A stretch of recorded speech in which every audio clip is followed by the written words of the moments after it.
Hello to all our students, to the followers, the viewers of the Chabura around the world. My name is Sina Kahen, and I'm here to kickstart the new Torah cycle, our second series on the whole of the Chumash. And here I am to discuss Parashat Bereshit, an idea that I think is fundamental to not just the story, but to our existence as a species. Because if we think about it, Parashat Bereshit represents the earliest stories of our species. Before we're introduced to Adam and Chava, who are essentially the archetypes of Homo sapiens on Earth, we start to notice the creative role that speech plays in the process of creation itself. From Bereshit bara Elohim et hashamayim ve'et haaretz, so from when God began to create heaven and earth, to the point at which vayachulu hashamayim ve'haaretz v'chol tzava'am, the heaven and earth were completed, this faculty of speech is referred to many times. HaKadosh Baruch Hu said, and it was done.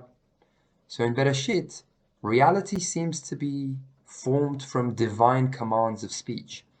In Pirkei Avot, it states that the world was created with 10 utterances. And if we think about it, ever since the original creation, the rest of the world has been formed from human commands of speech. The well-known scientific paper, the Scientific American, states that the human capacity for language has played a critical role in the development of civilizations, in the transmission of knowledge, and in our ability to collectively shape our environments. End quote. So speech has essentially allowed Homo sapiens to transform the intangible into the tangible. Rabbi Akiva Tat states that speech is the root of creation. It converts the abstract potential of thought into the reality of a practical existence. So speech is something that really brings language to life, which allows us to create meaning through a system of symbolic communication. And it's this unique ability to speak, which is a major reason why Homo sapiens have survived and Neanderthals have not. Sapiens, the well-known book by Yuval Noah Harari, clearly states that while other mammals have been able to communicate at a very basic level, none have the speaking capabilities of modern man. The Torah is forthright in emphasizing this fundamental and unique distinction from the outset. It says in the Parasha, "Vayehi ha'adam lenefesh haya," the man became a living being. The popular English translation is living being, but it is the Targum Onkelos, the ancient translation of the Torah, that translates the words as speaking being. It states in the Onkelos, "V'havat ba'adam leruach memalela," that man became a speaking being. So according to this ancient translation, this determinant feature of this new living being on earth, Homo sapiens, is its capacity to speak. But we know the vocal anatomies of other mammals are perfectly capable of creating words.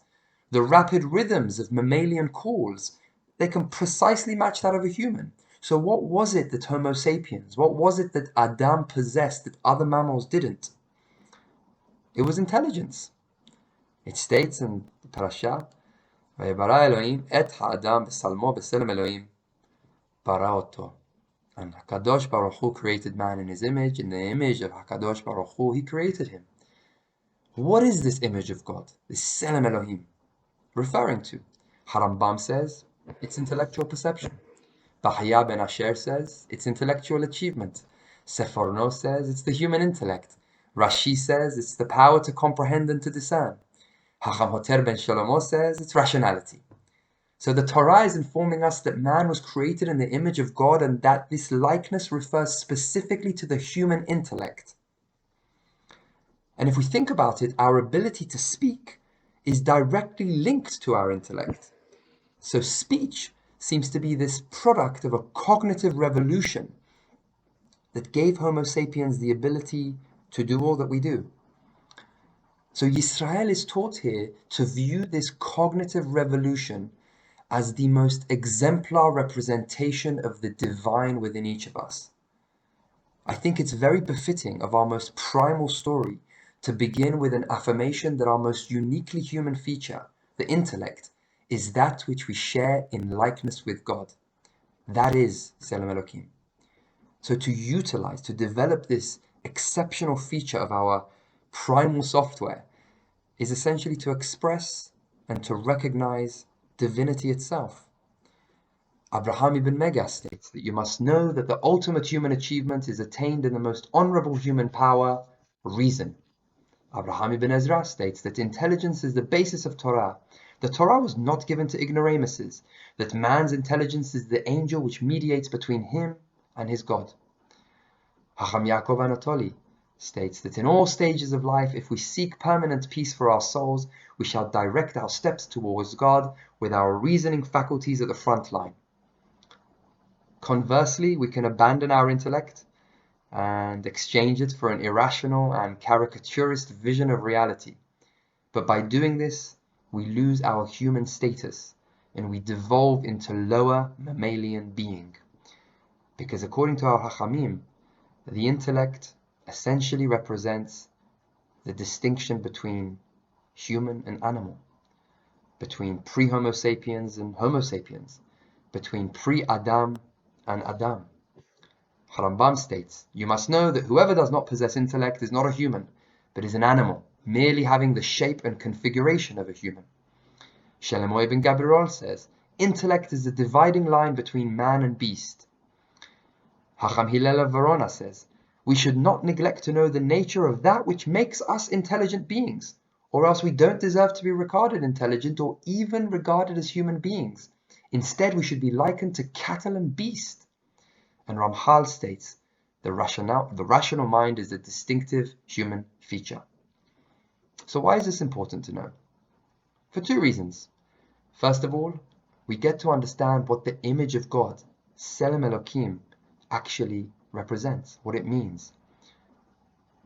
What more beautiful thing can we know than that which we share in likeness with HaKadosh Baruch Hu, if we could say such a thing.